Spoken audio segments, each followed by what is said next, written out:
Hello दोस्तों, नमस्कार सभी को, सत श्री अकाल और गुड इवनिंग सभी को। और टारगेट विद एसके में आप सभी का स्वागत है। जैसा कि हमने आपको बताया था कि यूपीएसआई प्रीवियस ईयर पेपर जो मैथ्स का है, जो मैथ्स के क्वेश्चंस हैं और रीजनिंग के क्वेश्चन हैं, वो आप सभी के बीच हमारी टीम के द्वारा लाया जाएगा। और मैथ्स की जो क्लास है वो अंकित सर के द्वारा पढ़ाई जाएगी आपको।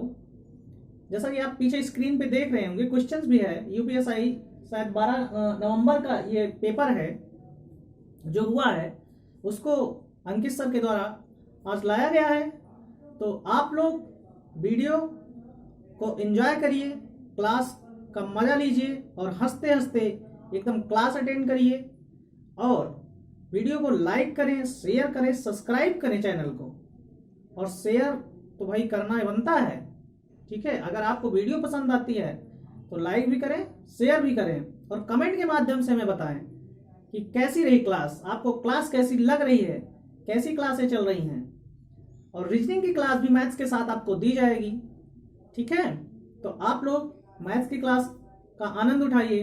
हम अंकित सर को यहाँ पर बुलाने का कष्ट करेंगे।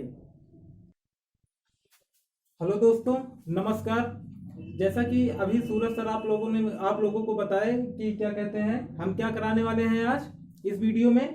तो यूपीएसआई 2021 का जो प्रीवियस ईयर क्वेश्चन पेपर था उसी का हम सोल्यूशन कराएंगे। तो आइए देखते हैं। 12 नवंबर 2021 का एक क्वेश्चन है, ठीक है। और पहला क्वेश्चन क्या है, यक्ष एक कार्य 131 दिनों में पूर्ण कर सकता है।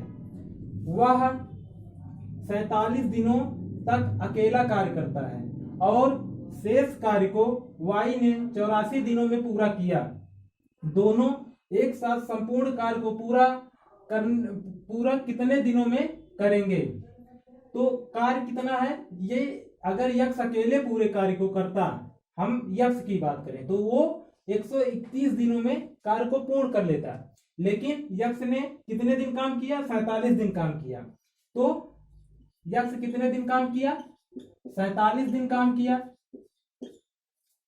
और क्या क्या अकेला करता है, और शेष कार्य को वाई ने 84 दिनों में किया। 47 कार्य करने के बाद जो कार्य बच जाता है उसको वाई आकर के कितने दिनों में करता है? 84 दिनों में। तो हम मान लेते हैं कि यक्ष जो है 47 दिन में कितना काम किया?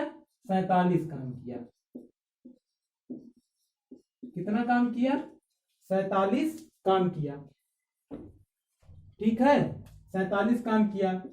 अब 47 दिन किया, 47 काम समाप्त हो गए। मान चलिए कि वह 131 दिन काम करता, तो अगर एक दिन में एक काम हो रहा है, अगर 47 दिन में 47 काम किया तो एक दिन में कितना काम करेगा? एक काम करेगा, एक काम। तो यह 47 दिन काम कर चुका है। और जब यह 47 दिन कार्य किया तो इसमें से 131 में 47 जाएगा, क्या आएगा? 11 में से 7 गए 4, और यहाँ पे 12 में से 4 गए 8, 84 दिन। हम इसको मान लेते हैं ये पूरा कार्य है, ठीक है, ये कार्य है। अब ये जो आया 84 कार्य, 84 कार्य, इसको वाई करेगा। इस कार्य को, 84 कार्य को वाई करेगा। तो वाई कितना कार्य कर रहा है? 84 दिन कार्य कर रहा है। तो वाई द्वारा लिया गया समय कितना है? 84 दिन। अब शेष कार्य बचा कितना है? 84 कार्य ही तो बचा है।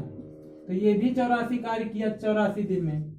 तो ये भी एक दिन में कितना कार्य किया? एक दिन में एक ही कार्य ये भी किया। कितना कार्य किया? एक कार्य। हम इस जो 31 दिन है इसको हम मान लिए हैं कार्य। माना कुल कार्य कितना है? माना कुल कार्य 131 है, ठीक।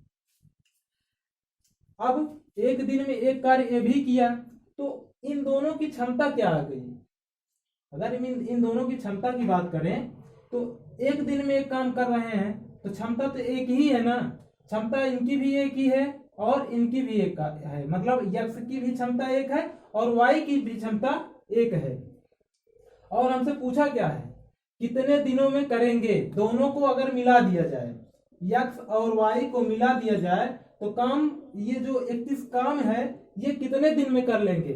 तो जब दोनों को हम मिला देंगे तो इसकी क्षमता 1 और इसकी भी क्षमता 1, 1 + 1, 1 धन 1, 2 हो जाएगा। तो 131/2। तो इसको हम भाग दे देंगे, 2 × 12। अब यहाँ पे क्या बचा, 1, 2 पंचे 10। अब यहाँ पे क्या बचा, फिर से 1 बचा, दशमलव लगाएंगे 0 आएगा, 2 पंचे 10, पूरा पूरा कट जाएगा। देखिए यहाँ पे 131/2, 2 × 12, यहाँ पे 3 में से 2 गया 1, ये 1 यहाँ पे है, 1 आ जाएगा। अब यहाँ पे 5 बार जाएगा, 2 पंचे 10, ये कटा, ये 1 आया, यहाँ पे हमने दशमलव लगाया, यहाँ पे 0 आया, और ये 2 पंचे 10। ठीक, तो ये इतने दिन लगे। ये आपका हो गया आंसर। अब यहाँ पे अब आप लोग सोच रहे होंगे कि 131/1 1 + 1 क्यों किए। क्योंकि होता क्या है, एक फार्मूला होता है, कार्य बराबर चाल गुणे समय, चाल गुणे समय। अब यह होता है कार्य बराबर चाल गुणे, चाल नहीं, हम यहाँ पे इसको लिख देते हैं क्षमता, क्षमता गुणे समय, क्षमता को इफिशियंसी टाइम वर्क। अब हमको निकालना क्या है, दिन, दिन मतलब समय। तो समय को हम वहीं स्थिर रखेंगे और समय बराबर हो जाएगा कार्य, और कार्य बटे क्षमता। तो ये जो 131 है ये तो कुल कार्य हो गया, और जो इन दोनों की क्षमता आई, क्षमता की बात किया है, दोनों एक साथ कार्य करें, मतलब x और y दोनों मिल करके। जब दोनों मिल जाएंगे तो इसकी इफिशियंसी 1 और इसकी इफिशियंसी 1, मतलब क्षमता। तो 1 1 2। अब एक इफिशियंसी, एक क्षमता से काम नहीं हो रहा है। जब ये एक इफिशियंसी से कार्य करता था x, तो 131 दिन लगते थे इसको कार्य करने में, 131 कार्य को 131 दिन लगते थे। और ये जो y है वो भी एक ही क्षमता से कार्य कर रहा है। जब दोनों की क्षमताएं मिल जाएंगी तब कितनी क्षमता हो जाएंगी, 2 क्षमता। अब ये 2 क्षमता से कार्य करेंगे। जब 2 क्षमता से कार्य करेंगे तो क्या होगा, 131/2, 65.5 दिन लगेंगे इस कार्य को खत्म करने में। चलिए अगला क्वेश्चन देखते हैं। चलिए अगला क्वेश्चन देखते हैं। क्वेश्चन नंबर 2, 4 अंकों की सबसे छोटी संख्या ज्ञात कीजिए जिसे 8, 10, 12, 15, 20 से विभाजित करने पर शेष 7 रहता है। अब इसमें क्या करेंगे हम, सबसे पहले हम 8, 10, 12, 15 और 20 का हम एलसीएम निकाल लेंगे। 8, 10, 12, 15, 20, 8, 10, 12, 15, 20 का हम क्या करेंगे, एलसीएम करेंगे, लासा लेंगे। तो चलिए हम इसका लासा निकाल लेते हैं। हम 2 से इसको काटेंगे सबसे छोटी संख्या से, 2 चौक 8, 2 पंचे 10, 2 छंग 12, और ये 15 नहीं कटेगा, 15 को 15 लिख देंगे, और 2 दहियम 20, फिर 2 से 2 दूना 4, 5, 2 तिहाई 6, 15, 2 पंचे 10, फिर से 2 से, यहाँ पे क्योंकि 2 बचा है अभी, 2 एक बार जाएगा, फिर 5, फिर 3, उसके बाद 15, उसके बाद 5। अब यहाँ पे हम किसको लेंगे, 3 को, 1, 5, 3 का नम 3, 1 आ जाएगा यहाँ पे, और 3 5 जा 15, 3 का पहाड़ा 5 बार पढ़ेंगे, क्या आएगा 15, और यहाँ पे क्या आएगा 5 यानी 5। अभी क्या बचा 5, ये 1 का 1 ही आएगा, और 1 जा बार क्या होता है 5 होता है, यहाँ पे 1 आएगा, यहाँ पे 1 जा बार, यहाँ पर भी 1 जा। ठीक, तो अब ये आ गया हमारा लासा। अब इसका हम चलिए पहले मल्टीप्लाई कर लेते हैं। 2 का 2 से मल्टीप्लाई करेंगे क्या आएगा 4, और 4 का 5 से मल्टीप्लाई करेंगे क्या आएगा 20, अब 20 का 2 से मल्टीप्लाई करेंगे क्या आएगा 40, और 40 का 3 से मल्टीप्लाई करेंगे क्या आएगा 120। हम इसको इस तरीके से लिख देते हैं 2 गुणे 2 गुणे 2 गुणे 3 गुणे 5 इजिकल टू 120। ठीक है, अब हम ये जो 120 आया 120 आया 120 आया, क्या ये 4 अंकों की संख्या है? हमसे तो पूछा है 4 अंकों की, लेकिन ये कितने अंकों की संख्या है? 3 अंकों की है, 1 2 3। तो हम 120 में किसका मल्टीप्लाई करें कि क्या हो जाए 4 अंकों की संख्या बन जाए? तो इसमें हम अगर हम 2 से गुणा करते हैं तो 120 दूना 240 होता है, 120 ये 360 होता है, और 4 से गुणा करेंगे तो 120 चौका 480 होता है, और 5 बार करेंगे तो 600 होता है। 120 पंचे 600, मतलब अगर हम 8 से करें 8 0 0 8 दूनी 16 की 6 8 करना 8 1 9 960 होता है। ये भी कितने अंकों की संख्या है? 3 ही अंकों की संख्या है। हमको चाहिए कितने अंकों की? 4 अंकों की संख्या। तो हम इसका मल्टीप्लाई किससे कर लेंगे? 9 से कर लेंगे, 9 से कर लेंगे। 9 से करते हैं, देखते हैं क्या आता है। 9 0 0 9 का टेबल 2 बार पढ़ेंगे, या 9 दूनी 18 और 9 1 जा 9 और 1 10 1080। अब शेष 7 रहता है, और 7 को हम इसमें ऐड कर देंगे तो क्या आएगा 1087 1087। अब हम ये जो 1087 आया, इसमें हम इनमें से किसी भी संख्या से अगर हम भाग देते हैं तब शेष क्या बचेगा? 7 बचेगा। ठीक है, चलिए आइए करके देखते हैं। जैसे 1087 है, इसको हम किससे भाग देते हैं? इसमें से किसी भी संख्या से भाग दे। मान चलिए हम 12 ले लेते हैं, तो 12 का टेबल 9 बार पढ़ेंगे, 1 9 108, एक कट गया, शेष क्या बचा? 7। अब हम ले लेते हैं, मान चलिए एक संख्या और ले लेते हैं, मान चलिए हम 8 ही ले लेते हैं 8। तो 8 का टेबल एक बार, मतलब 8 1 जा 8, 10 में से 8 गए 2, और 8 3 24, 8 3 जा 24, 8 में 4 गए 4, यहाँ पे आया क्या 7, और 8 5 जा 40, 8 5 जा 40, 8 पंचे 40, यहाँ पे बचा क्या 7। तो 1087 ऐसी संख्या है जिसमें हम किसी भी संख्या से भाग देंगे तो वहां पे शेष क्या बचेगा? 7 बचेगा। और कितने अंकों की संख्या है? 4 अंकों की संख्या है। तो इसको हम लिख सकते हैं 120 के प्लस 7। अब के का मान ऐसा कुछ रखेंगे कि संख्या 4 अंकों की बन जाए और 7 इसमें ऐड कर देंगे, तो जो आएगा वही हमारा आंसर होगा। तो यहाँ पे आंसर क्या हो जाएगा? 1087। चलिए अगला क्वेश्चन देखते हैं। चलिए अगला क्वेश्चन देखते हैं। किसी संख्या को 11 से विभाजित करने पर शेष फल 3 रहता है, उसी संख्या के वर्ग को 11 से विभाजित करने पर शेष फल रह जाता है। ठीक है, तो हम ऐसी कोई संख्या मान लेते हैं कि जिसको हम 11 से विभाजित करें तब वहां पे शेष क्या बच जाए? 3 बच जाए। तो क्या होता है 11 के अंदर 11 11 3 14 होता है। तो मान लेते हैं कि हम संख्या क्या है? माना संख्या बराबर क्या है? 14। अब हम इस 14 में 11 का भाग देंगे तो 11 का अंदर 11 और 4 में से 1 गए, 3 शेष बचा ना, 3 बचा शेष।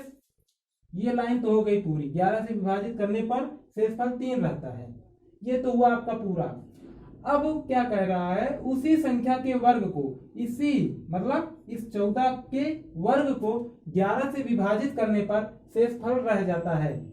तब इसका हम वर्ग करेंगे। 14 का वर्ग क्या होता है? जब हम 14 का वर्ग करेंगे, 14 गुणे 14 4 चौक 16, 4 के नाम 4 4 के नाम 4 4 4 8 1 9 और 1 के नाम 1 196। 14 की स्क्वायर क्या होता है? 196। तो संख्या का वर्ग बराबर 196। ठीक है, और 196 को किससे विभाजित किया जाता है? 11 से विभाजित करने पर। अब इसी को हम किससे विभाजित कर दें? 11 से विभाजित कर दें, तब शेष फल क्या रह जाता है? तो हम 196 को 11 से विभाजित करते हैं तो 11 का नम 11, 9 में से 1 गए 8, यहाँ पे 6, 11 8 88 ज्यादा हो जाएगा, 11 7 77, 16 में से 7 गए 9 और 7 में 7 गए कुछ नहीं, तो यहाँ पे शेषफल क्या बचा 9, क्या बचा शेषफल रह जाता है। अतः शेषफल बराबर क्या हो जाएगा, अतः शेषफल बराबर क्या हो जाएगा 9। एक तो ये है और दूसरा मेथड देखिए क्या कहा, 11 से विभाजित करने पर शेषफल 3 रहता है, ठीक है, उसी संख्या के वर्ग को 11 से विभाजित, यहाँ पे जो शेषफल बचा है इसी का वर्ग कर दीजिए, शेषफल का वर्ग कर दीजिए डायरेक्ट यहीं से, तो क्या हो जाएगा 3 का स्क्वायर 9 हो जाएगा, और 9 को जब हम 11 से भाग देंगे तब क्या शेषफल बचेगा -2 बचेगा।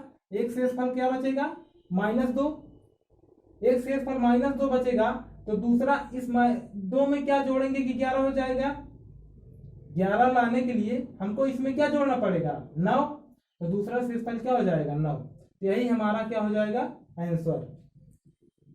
अगला क्वेश्चन आइए देखते हैं, चलिए अगला क्वेश्चन देखते हैं।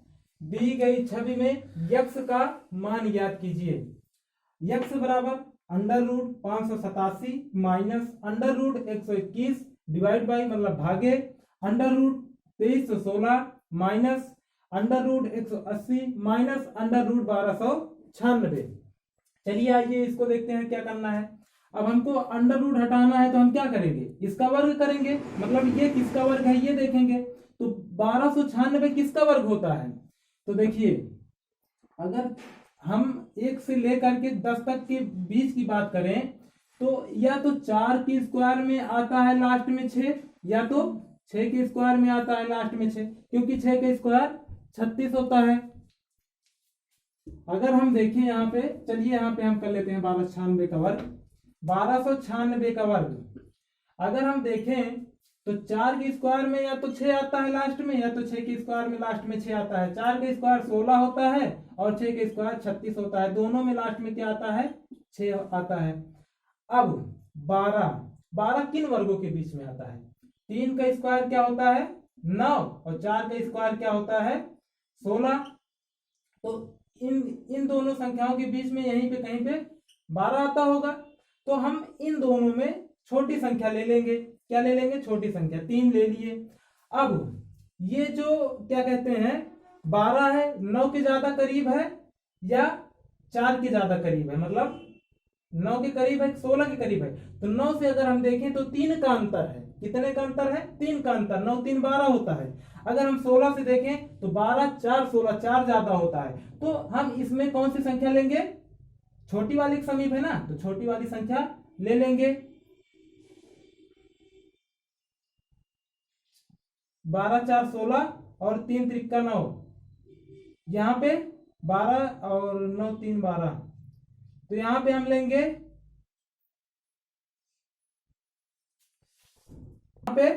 यहाँ पे क्या आएगा 6, यानी ये किसका स्क्वायर है 36 का स्क्वायर है, इसका 36 का स्क्वायर क्या होता है 1296 का स्क्वायर है 36 का, 1296 किसका स्क्वायर होता है 36 का। अब 180 में से हम क्या करेंगे 36 को घटा देंगे, अब क्योंकि यहाँ पे क्या आ गया, चलिए स्टेप बाय स्टेप करते हुए चलते हैं। तो ये हो गया आपका √2316 माइनस, अब इस ये वर्ग तो हट गया क्योंकि यहाँ पे क्या आ गया 36 आ गया, तो 180 माइनस 36, अब 180 में से 36 घटा देंगे तो 10 में से 6 गए क्या हुआ, क्या बचा 4, और यहाँ पे क्या बचा 7, 7 में से 3 गए 4, यहाँ पे क्या बचा 144, ठीक। तो ये घटा तो यहाँ पे हो गया, ये रहा 2316 माइनस √144। अब हम इस अंडर रूट को हटाएंगे तो 144 को, मतलब 144 किसका वर्ग होता है, तो ये होता है 12 की स्क्वायर, 12 बढ़ाएंगे में 144 होता है, तो ये अंडर रूट हटेगा तो हो जाएगा 2300 16 माइनस 12। अब 2316 में से 12 गए, कितना बचेगा? अंडर रूट 6 में से 2 गए 4, 1 में से 1 गए 0, यहाँ पे 3, यहाँ पे 2, 2304। अब 2304 किसका वर्ग है? 2304 किसका वर्ग है? 2 8, 2 दूना 4, 28 64। और यहाँ पे ये 4 चौक 16 और 5 पचम 25, तो 48 का स्क्वायर है ये 2304। किसका स्क्वायर है? 48, 48 का। तो ये आ गया आपका 48। अब चलिए इस तरफ सॉल्व कर लेते हैं, ये वाला। अब देखिए यहाँ पे 121, अगर हम 121 की बात करें तो ये किसका स्क्वायर है? 11 का। 11 का स्क्वायर 121 होता है। अब ये अंडर रूट हट गया तो यहाँ पे बचा क्या? 587 माइनस 11, अंडर रूट हटा, 11 का स्क्वायर हुआ। अब 587 में से 11 गए, 7 में से 1 गए 6, 8 में से 1 गए 7, ये बचा 576। 576 किसका होता है? ये होता है शायद 23 का स्क्वायर। 23 का स्क्वायर 576 नहीं, 23 का नहीं, 20 सही है, 400 ये होता है 24। देखिए 24 का स्क्वायर हम कर लेते हैं मल्टीप्लाई। 4 चौक 16, 4 दूनी 8, 1 9, 24 चौका 96 और 24 दूना 48। यहाँ पे आया 6, यहाँ पे 7 और यहाँ पे 5। ठीक, 9 8 17 के साथ 4 1 5। तो ये क्या हो गया? किसका स्क्वायर है? 24 का। और यहाँ पे चिन्ह क्या है? डिवाइड, तो हम यहाँ पे लिखेंगे डिवाइड बाय 48। अब यहाँ पे 24 और बटे में 48, तो 24 का नाम 24, 24 दूना 48, 1/2 आपका आंसर, या तो 0.5 आंसर। यही आपका आंसर हो गया। चलिए अब अगला क्वेश्चन देखते हैं। अगला क्वेश्चन क्या है? यदि 320 का 20%, 460 के 40% से यक्स कम है तो यक्स का मान ज्ञात कीजिए। क्या कहा? 320 का मतलब गुणा, 20% का मतलब 20/% का मतलब 100, और 460 के 40% से यक्स कम है, बराबर 460 के मतलब गुणा, 40% का मतलब 40/100 से यक्स कम है। इससे कितना कम है? क्या कह रहा है? से यक्स कम है। बस इसी को सॉल्व कर लेना है, जो आएगा वही हमारा आंसर। 0 से 0 कट जाएगा, इस 0 से ये वाला 0 कट जाएगा, इन दोनों 0 से ये दोनों 0 कट जाएंगे। अब इसका इससे मल्टीप्लाई करेंगे, 2 दूना 4, 2 3 6 64। अब इसका इससे मल्टीप्लाई करेंगे, 4 6 24 की 4 और 4 चौक 16 2 18 184 माइनस एक्स। अब देखिए यहाँ पे माइनस एक्स है, यहाँ पे ये 64 प्लस में है। ठीक है, अब इस माइनस एक्स को हम इस तरफ लेके आएंगे, तो माइनस है तो बराबर किस पार आएगा, तो किस में हो जाएगा? प्लस में, यक्स हो जाएगा। यक्स बराबर 184, ये यहाँ पे प्लस में है, उस तरफ जाएगा तो किस में हो जाएगा? माइनस में। ठीक, अब यहाँ पे 4 में से 4 जाएगा, क्या बचेगा? 0।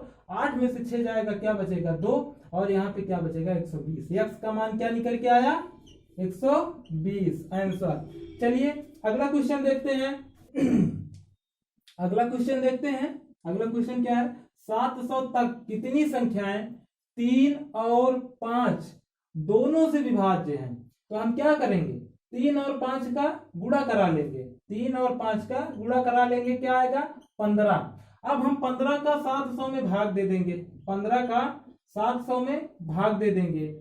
ठीक, अब जो आएगा उतनी ही संख्याएं 3 और 5 से विभाज्य होंगी। ठीक, चलिए हम भाग देते हैं। 15 दूनी 30 या 45 चौको 60 पचे 75 चौका 60, 60 4 बार जाएगा, यहाँ पे 0, 7 में से 6 गए 1, यहाँ पे 1 0 आ जाएगा। ठीक है, और 15 छक्का 90, 15 छक्का 90, 90 10 100, 90 10 100, यहाँ पे 10 शेष बचेगा। मतलब 46 संख्याएं ऐसी होंगी 700 तक में जो 3 और 5 दोनों से विभाज्य होंगी। अतः आपका आंसर क्या हो जाएगा? 46। ये आपका आंसर हो गया। चलिए अगला क्वेश्चन देखते हैं। निम्नलिखित विकल्पों में कौन सी संख्या 11 से विभाज्य है? किससे? 11 से विभाज्य है। सर्वप्रथम हम जानेंगे 11 से विभाज्यता के नियम। 11 से विभाज्यता के नियम। ठीक, तो 11 से विभाज्यता के दो नियम है। पहला नियम है समस्थानों की संख्या, समस्थानों की संख्या अंतर हम घटाने की बात नहीं कर रहे हैं, हम दोनों का अंतर लेंगे। अंतर विषम स्थानों की संख्या, अंतर विषम स्थानों की संख्या अगर 0 हो जाती है। सम स्थानों की संख्या अंतर विषम स्थानों की संख्या अगर 0 हो जाती है तो वह संख्या क्या होगी? 11 से विभाज्य होगी। और दूसरा क्वेश्चन क्या है? दूसरा नियम, दूसरा नियम क्या है? सम स्थानों की संख्या, सम स्थानों की संख्या अंतर विषम स्थानों की संख्या, अंतर विषम स्थानों की संख्या इजिकल टू 11 से विभाज्य, 11 से विभाज्य। इन दोनों मतलब सम स्थानों की संख्या और विषम स्थानों की संख्या जो है उनका जो डिफरेंट आता है, अगर वो 11 से विभाज्य हो जाता है तो वह संख्या किससे विभाज्य होगी? 11 से विभाज्य होगी। अब चलिए हम ऑप्शन से चेक करते हैं। पहला ऑप्शन क्या है? ए ऑप्शन में क्या है? 2 7 9 9 0 4 8। अब हमने क्या कहा? सम और विषम स्थान की बात की है। तो एक सम होता है कि विषम, इसका स्थान क्या है? पहला, तो ये क्या होगा? विषम ही तो होगा। 7 की बात करें तो दूसरे स्थान पे है। 2 नंबर क्या होता है? सम होता है। ये हो गया सम, ये हो गया विषम, ये हो गया सम, और ये हो गया विषम, ये हो गया सम, ये हो गया विषम। सम स्थानों की संख्या और विषम स्थानों की संख्या, सम स्थानों की संख्या का योग और विषम स्थानों की संख्या का योग। यहां पर भी योग लिख लीजिएगा, का योग, विषम स्थानों की संख्या का योग मतलब जोड़। अब आइए हम पहले विषम स्थानों की संख्या का योग करते हैं। विषम स्थानों की संख्या का योग करते हैं। तो विषम स्थान पर क्या क्या है? 2 है, 9 है, 0 है, और क्या है? 8 है। ठीक, अब इनका हम योग करेंगे। 9 2 11, 11 8 19। कितना आएगा? 19 आएगा। अब सम स्थानों की संख्या के योग करते हैं तो 7 और 9, 7 प्लस 9, 7 प्लस 9 और प्लस 4, तो 9 4 13, 13 7 20। और इन दोनों का जब हम अंतर लेंगे क्या आएगा? -1 आएगा, क्योंकि अंतर बोले हैं तो वहां पे माइनस चिन्ह नहीं लिया जाता है, चाहे हम इसमें से घटाएं चाहे उसमें से घटाएं, तो 1 आएगा। तो 1 आने पर क्या ये बताइए, क्या 1 11 से भाज्य होगी? नहीं होगी।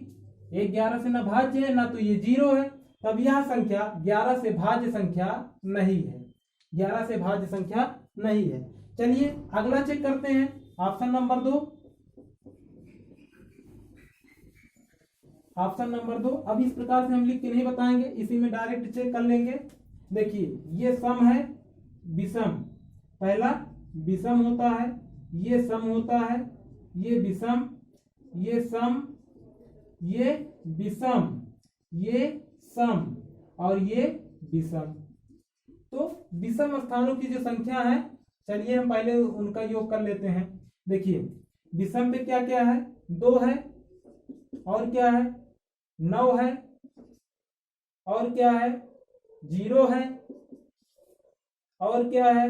8 है, और क्या है? 8 है। अब सम पर क्या क्या है? सम पर 8 है, और क्या है? 9 है, 9 के बाद क्या है 4 है। अब अगर इसकी हम बात करें 8 और 2 10 होता है, 10 9 19, ये 19 हुआ, 9 4 13, 13 8 21, 8 3 11 21। अब इन दोनों का अंतर कितना हुआ, 19 और 2 21 होता है, 19 और 21 का अंतर 2, 2 क्या 11 से विभाज्य है, नहीं है, ना तो ये 0 है, अतः यह भी क्या हो गया गलत, क्योंकि यह भी 11 से भाज्य नहीं होगा। चलिए अगला क्वेश्चन देखते हैं, अगला क्वेश्चन का मतलब अगला ऑप्शन देखते हैं, ऑप्शन सी। अब यहां पे हम लिख लेंगे विषम स्थानों की संख्या।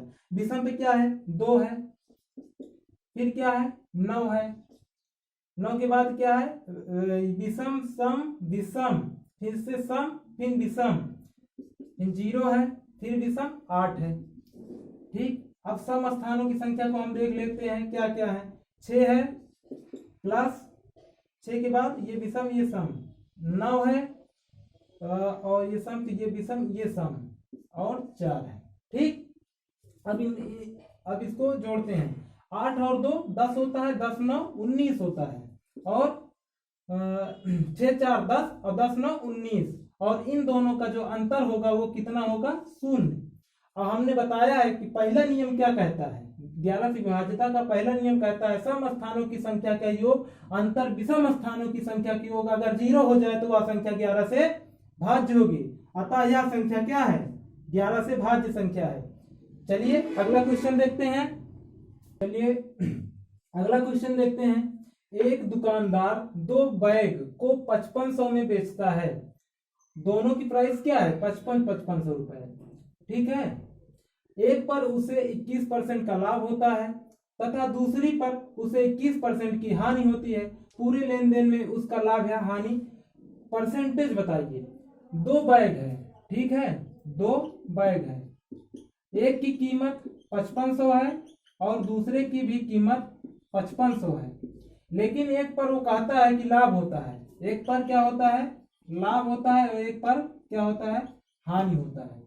तो हानि कब होता है, हानि कब होता है जब हम किसी वस्तु को जितने में खरीदते हैं उतने में उसको हम नहीं बेच पाते हैं, उससे कम में उसको बेचते हैं, तब हमको क्या होती है हानि होती है। मतलब इसमें कोई ना कोई बैग 5500 से महंगा रहा होगा, वो 5500 से अधिक में खरीदा है लेकिन बेच कितने में रहा है 5500 में, तो उसको हानि हो रही है।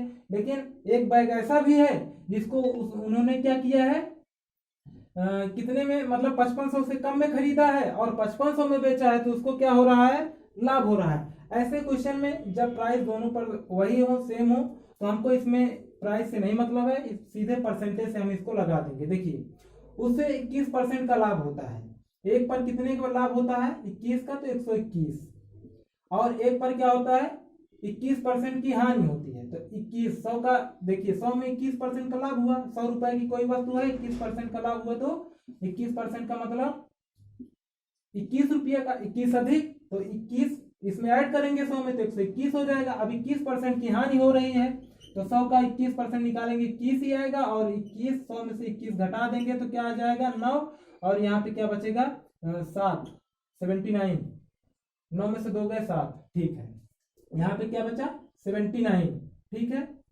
और बटे में 100 कर देंगे। अब इसी को हम सॉल्व कर लेंगे, इसी को क्या करेंगे सॉल्व कर लेंगे। चलिए देखते हैं हम क्या करेंगे इसमें। अब यहाँ बटे में 100 है तो क्या आगे देखते हैं, इसको क्या करेंगे इन दोनों का मल्टीप्लाई कर लेंगे, या तो हम 100 को सीधे 121 में भाग दे देंगे तो यहाँ पे दशमलव आ जाएगा और इससे मल्टीप्लाई कर देंगे, जो आएगा वो हमारा आंसर होगा। या तो हम चलिए हम इन दोनों को मल्टीप्लाई कर देते हैं, 121 मल्टीप्लाई 79, 9 1 जा 9, 9 2 जा 18, 9 1 जा 9 और 1 10, मतलब 9 का नाम 9, 9 दूनी 18, 9 का नाम 9 1 10, 7 का नाम 7, 7 दूनी 14 और 7 का नाम 7 1 8, यहाँ पे क्या आया 9, 8 7 15 की 5, 4 1 5, 8 1 9, ठीक, कितना आ गया 9559, 9559 बटे 100। जब हम 9559 में 100 का भाग देंगे तब क्या आएगा, ये आएगा 95.59। ठीक, अब इतना पूरे सौदे में इतना हमको क्या कहते हैं, इतना परसेंट का लाभ या हानि हुआ। ठीक है, तो टोटल परसेंट होता है 100%, और 100% में 95% टोटल हमको मिला। ठीक है, 100% में कितना मिला, 95%। तो हम इसको 100% में से क्या कर देंगे, माइनस कर देंगे। तो यहाँ पे दशमलव लगा के 0 0 बढ़ा देंगे, तो 10 में से 9 गए 1, और यहाँ पे बचा 9, 9 में से 5 गए 4, यहाँ पे बचा 9, 9 में से 5 गए 4, यहाँ 9 में से 9 गए कुछ नहीं। तो कितना हुआ, 4 ये हो जाएगा कुल, ये हानि हुई है ना, 100 में से 95% पर पहुंच गए हैं, तो हानि ही तो हुई है। तो हानि परसेंटेज बराबर क्या हो जाएगा, हानि परसेंट बराबर क्या हो जाएगा, क्या कहते हैं, 100 माइनस 95.59 इजिकल टू 4.41% की हानि। ठीक, तो ये हमारा आपका आंसर हो गया।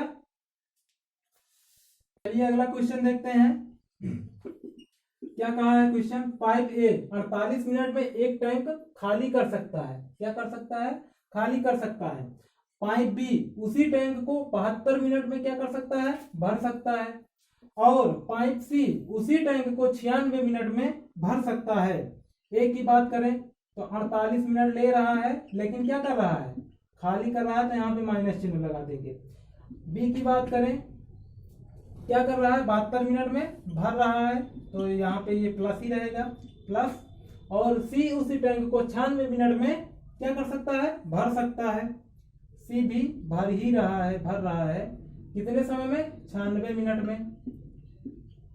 ठीक, तो पूछा है कि अगर तीनों टैंकों को एक साथ खोल दिया जाए तो टैंक कितने समय में भर जाएगा।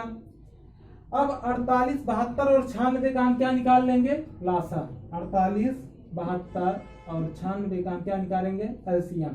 तो हम 2 से काटेंगे, 24 दूना 48, 36 दूना 72, और ये हो जाएगा 48 दूना 96। 96 का एलसीएम निकालेंगे 2 से, 24 दूना 48, 36 दूना 72, 48 दूना 96। फिर 2 से काटेंगे, 12 दूनी 24 और 18 दूनी 36, 24 दूना 48, और फिर 2 से, 6 दूनी 12, 9 दूनी 18, 12 दूनी 24। 2 से 2 3 6, और यहाँ पे 9, यहाँ पे 2 6 12। फिर 2 से 3, और यहाँ पे 9, यहाँ पे 3, 2 3 6 3। अब यहाँ पे देखिए क्या आया है, 393। अब इसको हम 3 से काटेंगे, 3 से, 3 का नाम 3, 3 3 का 9, 3 का नाम 3, और 3 से काटेंगे, 3 का नाम 3, 3 का नाम 3, 3 का नाम 3। अब आइए इसका मल्टीप्लाई करते हैं। 2 का 2 से करेंगे 4 आएगा, 4 का 2 से करेंगे 8 आएगा, 8 का 2 से करेंगे 16 आएगा, 16 का 2 से करेंगे 32 आएगा, और 32 दूना 64, 32 का 3 से करेंगे तो 96 आएगा। 3 दूनी 6, 3 3 96, और 96 को 3 से गुणा करेंगे तो क्या आएगा, 18 और 27 1 28, 288। 288 आएगा। तो एलसीएम क्या हो जाएगा, 288।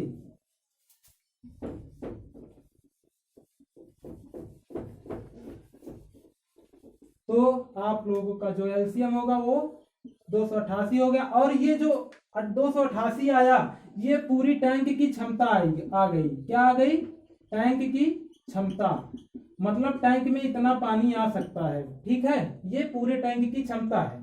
अब 288 में 48 का भाग देंगे तो क्या आएगा, 48 से भाग देंगे तो ये जाएगा 6 48 और 6 24 4 28, 6 बार जाएगा।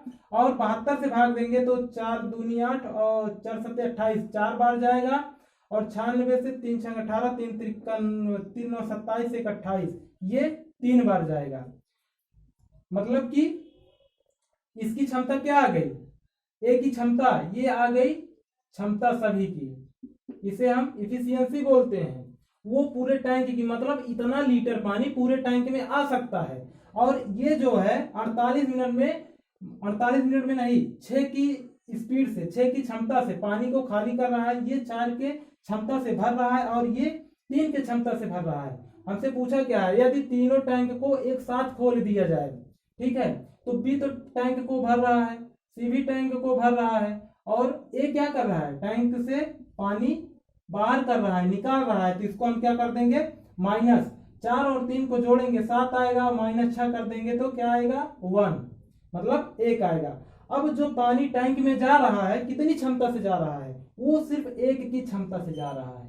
ठीक है, यही 2 मिल के टैंक को भर पा रहे हैं और 6 की मतलब 7 लीटर पानी जाता है तो 6 लीटर बाहर निकल जाता है। तो पानी टंकी में रुकता कितना है, 1 लीटर।